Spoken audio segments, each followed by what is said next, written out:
Je pense qu'il est très important que ce vaccin sans aluminium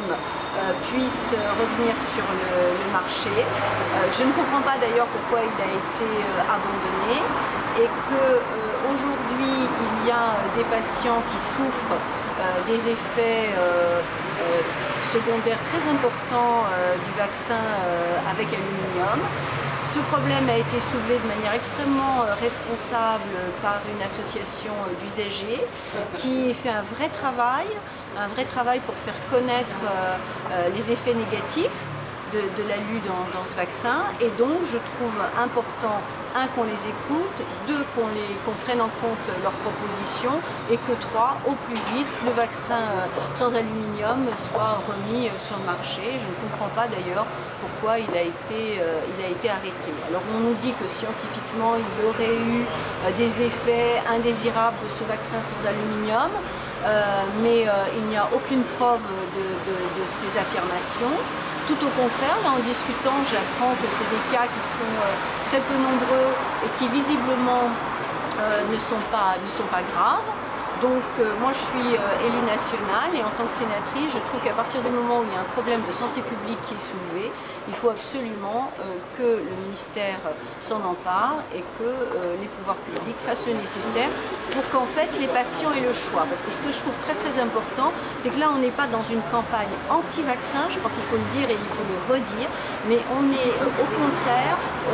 auprès de gens qui sont responsables et qui demandent une chose, c'est que les patients aient le choix et que ce choix soit renseigné, c'est-à-dire en toute connaissance de cause, et c'est pourquoi je les soutiens totalement.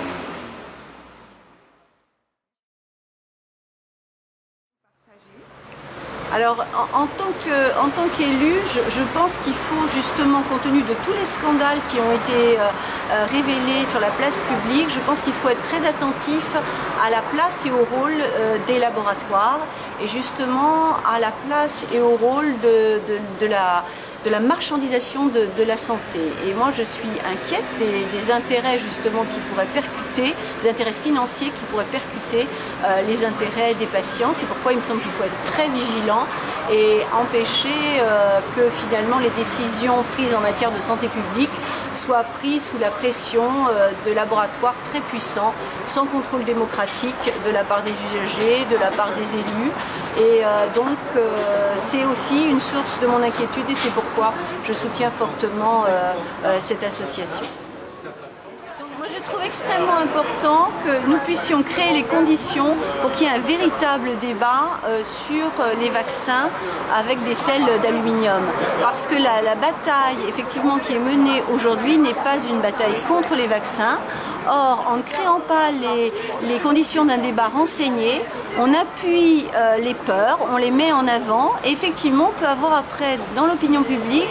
des réactions qui sont des réactions extrêmes, qui vont mettre tous les vaccins finalement dans le même sac, si je puis m'exprimer ainsi, et qui vont rejeter la vaccination. Alors tout au contraire, si au niveau du ministère on crée les conditions d'un véritable débat dans l'opinion publique, les gens sont intelligents, ils sont capables de se faire un jugement à condition d'avoir des éléments réels auprès de médecins, de professeurs,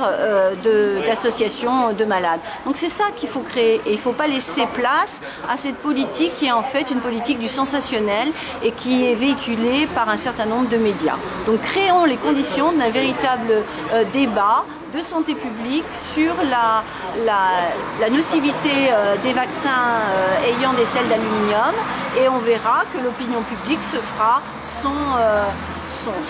opinion, si je puis dire, et donc ne rejettera pas les vaccins et pourra choisir des vaccins sans sels d'aluminium.